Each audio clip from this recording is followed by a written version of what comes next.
नमस्कार दोस्तों।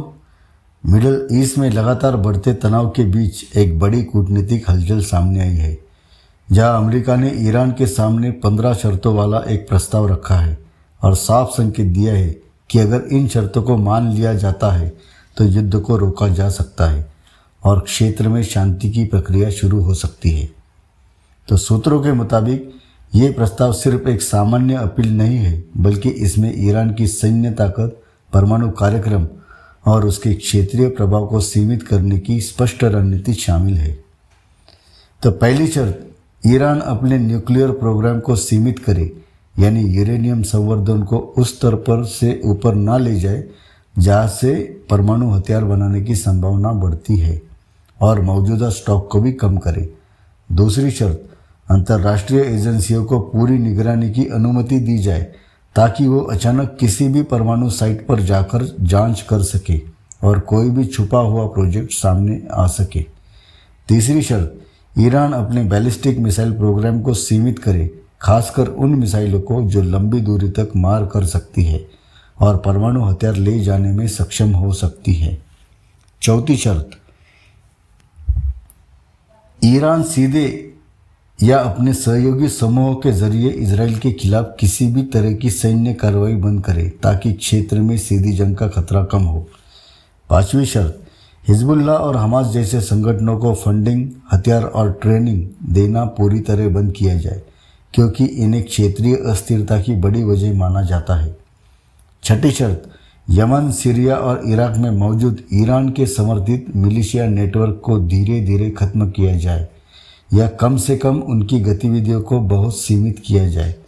सातवीं शर्त, स्ट्रेट ऑफ हॉर्मुज जैसे अहम समुद्री रास्तों में किसी भी तरह की रुकावट, धमकी या जहाज़ों पर हमले की रणनीति को पूरी तरह बंद किया जाए, क्योंकि ये वैश्विक तेल सप्लाई के लिए बेहद ज़रूरी रास्ता है। आठवीं शर्त, अमेरिका और उसके सहयोगी देशों के सैन्य ठिकानों पर हमले या हमले की कोशिशें तुरंत रोकी जाए और भविष्य में भी ऐसी गतिविधियों से दूरी बनाई जाए।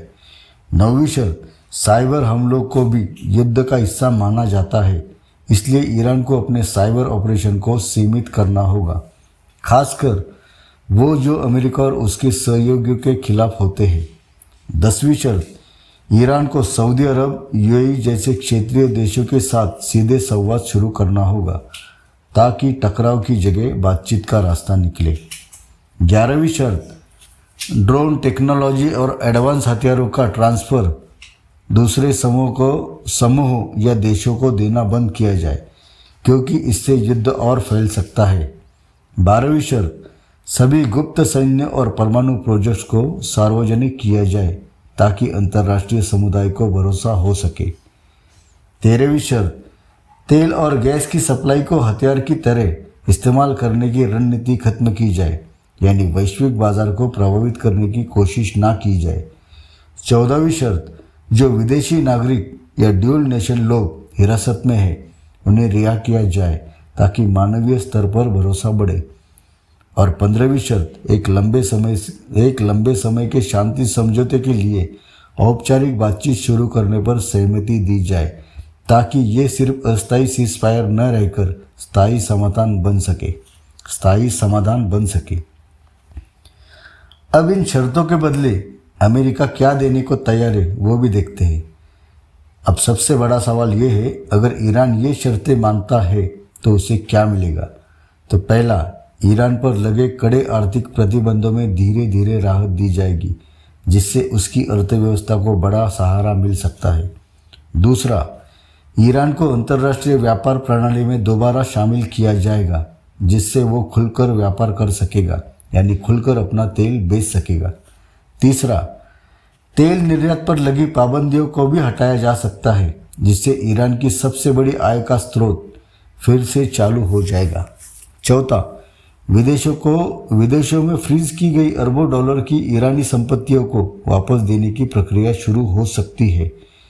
पांचवा, अमेरिका ये आश्वासन देने को तैयार है कि अगर समझौता लागू रहता है तो वो सीधे सैन्य कार्रवाई से दूर रहेगा। छठा, क्षेत्रीय सुरक्षा व्यवस्था में ईरान को एक भूमिका दी जा सकती है, जिससे उसे पूरी तरह अलग थलग नहीं रखा जाएगा। और सातवां, अंतर्राष्ट्रीय निवेश, टेक्नोलॉजी और आर्थिक सहयोग के नए दरवाजे खोले जाएंगे, जिससे ईरान की विकास दर बढ़ सकती है, यानी बाहरी इन्वेस्टमेंट ईरान में आ सकती है। तो इन सब पे ईरान का रुख क्या है वो भी देखते हैं। तो सूत्रों के अनुसार ईरान इस प्रस्ताव को लेकर जल्दबाजी में कोई फैसला नहीं लेना चाहता।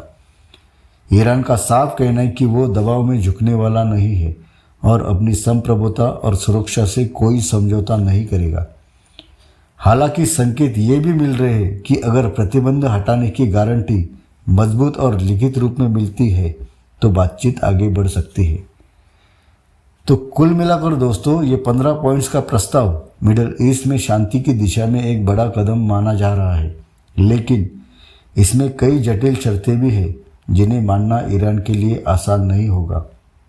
लेकिन अगर ये डील सफल होती है तो पूरे क्षेत्र में स्थिरता आ सकती है, तेल बाजार शांत हो सकता है और एक बड़े युद्ध का खतरा टल सकता है। लेकिन अगर बातचीत विफल होती है तो तनाव और बढ़ सकता है और हालात और गंभीर हो सकते हैं। तो फिलहाल पूरी दुनिया की नज़रें इसी पर टिकी है कि क्या ईरान इन शर्तों को मानेगा या फिर टकराव और तेज़ होगा। धन्यवाद दोस्तों, जय हिंद।